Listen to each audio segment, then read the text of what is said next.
ಒಂದು ಕಾಲದ ನಿಮ್ಮ ಹಳೆಯ ಸ್ನೇಹಿತರು, ಇವರ old friend mister Ramesh Jarkiholi ಹೇಳ್ತಾ ಇದ್ದಾರೆ, ಇಡೀ ಬೆಳವಣಿಗೆಯ ಹಿಂದೆ ಡಿ ಕೆ ಶಿವಕುಮಾರ್ ಇದ್ದಾರೆ. ಬಹಳ ಸಂತೋಷ. ನನ್ನ ನೆನೆಸ್ಕೋತಾ ಇದ್ದಾರೆ. ಆಗಾಗ ನನ್ನ ನೆನೆಸ್ಕೋತಾ ಇರಲಿ. ನೆನೆಸ್ಕೊಂಡು ಪಾಪ ಎಲ್ಲ ಸ್ವಲ್ಪ ಪವರ್ ತಗೊಳ್ಳಿ. ಡಿ ಕೆ ಶಿವಕುಮಾರನ ಮಹಾನಾಯಕ ನನ್ನ ಸಿಡಿ ಹಿಂದೆ ಇದ್ರು, ಅದೇ ಮಹಾನಾಯಕ ಈಗ ಈಶ್ವರಪ್ಪನವರ ಬೆಳವಣಿಗೆ ಹಿಂದೆ ಇದ್ದಾರೆ. ಈಶ್ವರಪ್ಪ ರಾಜೀನಾಮೆ ಕೊಡುವ ಅಗತ್ಯ ಇಲ್ಲ. ಈಗ ಅಸೆಂಬ್ಲಿಲಿ ನಮ್ಮ MLA ಕರೀತಾ ಇದ್ರು, ಇದು ಲಂಚ ಮಂಚ ಸರ್ಕಾರ ಅಂತ. ಇದು ಸಾಬೀತಾಗಿದೆ.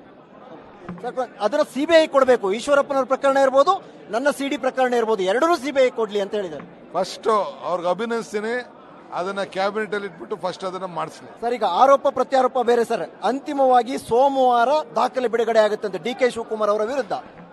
ಮೊದಲು ಲೇಟ್ ಮಾಡೋದು ಬೇಡ. ಸೋಮವಾರ ಯಾಕೆ, ನಾಳೆನೇ ಇವತ್ತೇ ಮಾಡಲಿ. ಯಾರು ಅವ್ರು ನಿಲ್ಸ್ಕೊಂಡಿರೋರು ಯಾರು? ಸೋಮವಾರ ಗಂಟೆ ಟೈಮ್ ಯಾಕಬೇಕ್ರಿ? ಇವತ್ತೇ ಮಾಡಲಿ, ಏನ್ ಬೇಕಾದ್ರೂ ಮಾಡ್ಕೊಳ್ಳಿ. ಅದೇನು ಅನುಬಂಧ ಸರ್? ಅದು ಏನೇ ವಿಚಾರಕ್ಕೆ ಹೋದ್ರೂ ಸುತ್ತು ಬೆಳೆಸಿ ನಿಮ್ಮ ಹತ್ರನೇ ಬರ್ತಾರೆ, ನಿಮ್ಮ ಹೆಸರು ಹೇಳ್ತಾರೆ, ಮಹಾನಾಯಕ ಅಂತಾರೆ.